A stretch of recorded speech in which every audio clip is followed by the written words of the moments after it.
Your inward man kicks in, and you begin to see things that others can't see. That's right. Follow? And so if you go back to the 16th verse,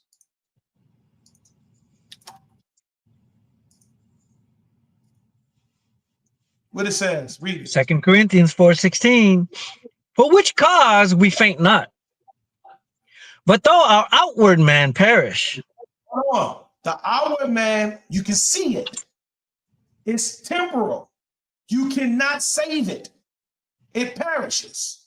So if the temporal man whom you see that you cannot save, that perishes, so what man is saved? Read.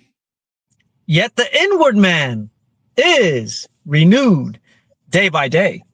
So we don't look at things that are seen. Why? Because our inward man don't look on things that are seen. You get it? So when the Bible says we look not on things that are seen, it's saying our spirit man do not look on things that are seen.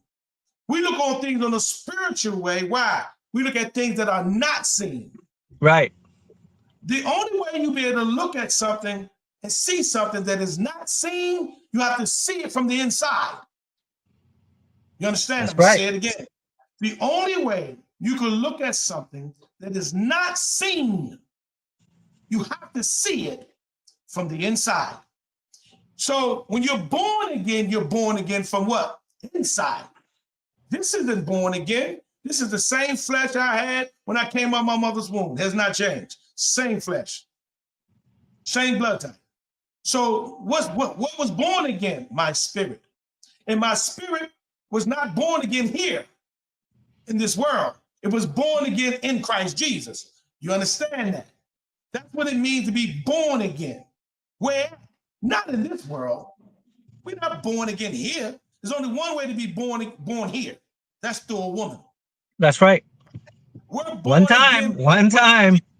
Jesus said that which is born of the spirit is spirit. That's right. Again, Jesus said that which is born of the spirit is spirit. So now I'm going to take you back. So when a man showing people this. Years ago, God showed me. That's just not true. I don't know what the problem little piece right there. 150 to 250,000 square feet. That wasn't Jesus that showed him that. No. Now I'm going to take you back to what he said about Jesus. Then we're going to go back into the reading. All right, Brother Fu? Right. Let's go back to what he said about Jesus. Go. It's the mediator. That's right. Huh? That's right. You know, in some cultures, they went to the oracle to hear a message. The oracle was that which was used by some spirit. That's right. Just the way he said, said by some spirit, like the way he said it, it's so wicked, right? Yeah, it is. Right, watch. Here you go. Like, just listen to his demeanor when he says it. Mediator. That's right. Huh? That's right. You know, in some cultures, they went to the oracle to hear a message. The oracle was that which was used by some spirit. That's right. What culture did he go? He didn't go to Israel. Nope. He didn't go to Israel. He didn't go to the Israelites. So Nope. where did he go? Egypt. What cultures is he talking about? He's talking about this culture.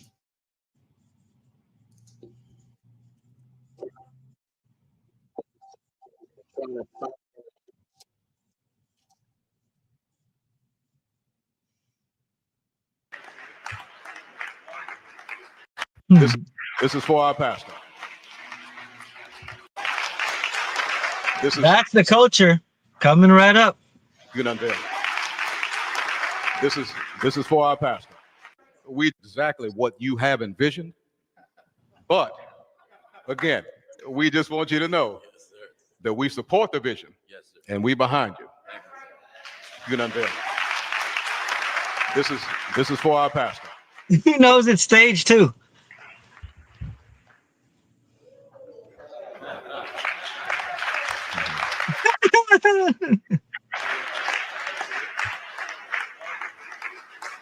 We thank God much for you, Pastor. Again, For you that don't know what this is, years ago, God showed me. You hear that, man? Years ago, God showed him a vision. So, all right, Brother Fool, now let me pull up. Let me pull up so you can finish reading it, right?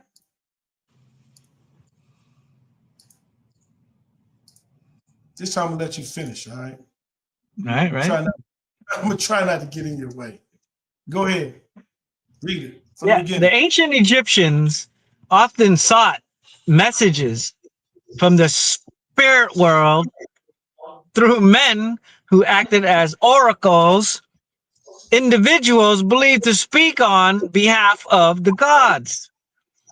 One of the most famous was the Oracle of Amun at Siwa, where a man served as the mouthpiece of the god Amun and was thought to enter a trance, while priests interpreted the supposed message.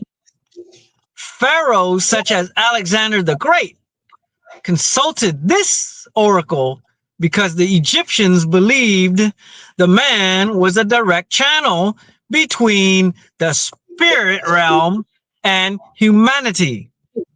Egyptian priests also used dream interpreters, temple mediums, and divine speakers who claimed to receive supernatural messages during rituals, festivals, or ceremonies.